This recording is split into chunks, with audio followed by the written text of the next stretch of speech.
বিনামূল্যে স্বাস্থ্যসেবা ও ওষুধ পেলেন লেবানন প্রবাসীরা। চিকিৎসা সেবার পাশাপাশি মিলেছে শারীরিক ও মানসিক স্বাস্থ্য সম্পর্কে সচেতনতা ও বিশেষ পরামর্শ। বাংলাদেশ দূতাবাসের সহায়তায় এমন আয়োজনে খুশি প্রবাসী বাংলাদেশিরা। লেবানন থেকে মোহাম্মদ মিলন খানের পাঠানো তথ্য ও ছবি নিয়ে ডেস্ক রিপোর্ট।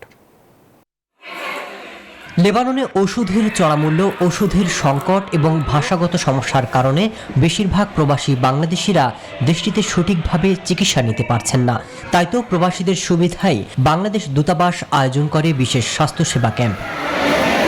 এসব প্রবাসীরা পাচ্ছেন শারীরিক এবং মানসিক স্বাস্থ্য সম্পর্কে সচেতনতা এবং বিশেষ পরামর্শ। সেবা নিতে আসা 2 শতাধিক প্রবাসীকে সরবরাহ করা হয়েছে বিনামূল্যে প্রয়োজনীয় ওষুধ। জাতিসংঘে নিযুক্ত বাংলাদেশ মেডিকেল টিম এই সেবায় অংশগ্রহণ করায় বাংলা ভাষাতে সেবা নিতে পারেন প্রবাসীরা।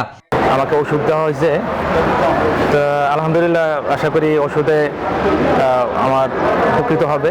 তারপর পাতলা হয় না সমস্যা হয়েছে, এই জন্য আমরা চিকিৎসা করবার লাগে আইছি। আর আমরা অনেক খুশি। ফ্রি মেডিকেল ক্যাম্পটা যদি আরেকটু শর্টকাট করা হয়, অর্থাৎ প্রতি মাসে একবার যদি করা হয় তাহলে আরও ভালো হয়, এবং লেবাননের প্রতি বাংলাদেশ সরকারের একটু আলাদা স্পেশাল নজর যদি দেওয়া হয় প্রবাসী বাংলাদেশিদের জন্য, তাহলে আরও বেশি উপকৃত হব। এ সময় উপস্থিত ছিলেন দেশটিতে নিযুক্ত বাংলাদেশ রাষ্ট্রদূত air vice marshal Javed Tanvir খান।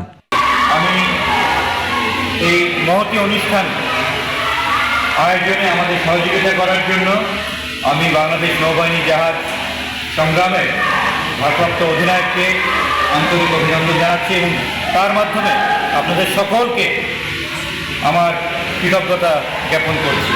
সম্প্রতি লেবাননে ঔষধের সংকট সহ চলছে অর্থনৈতিক সংকট। এমন অবস্থায় বিশেষ স্বাস্থ্য সেবা ক্যাম্পের এই আয়োজনে খুশি প্রবাসীরা। Desk report, news 24।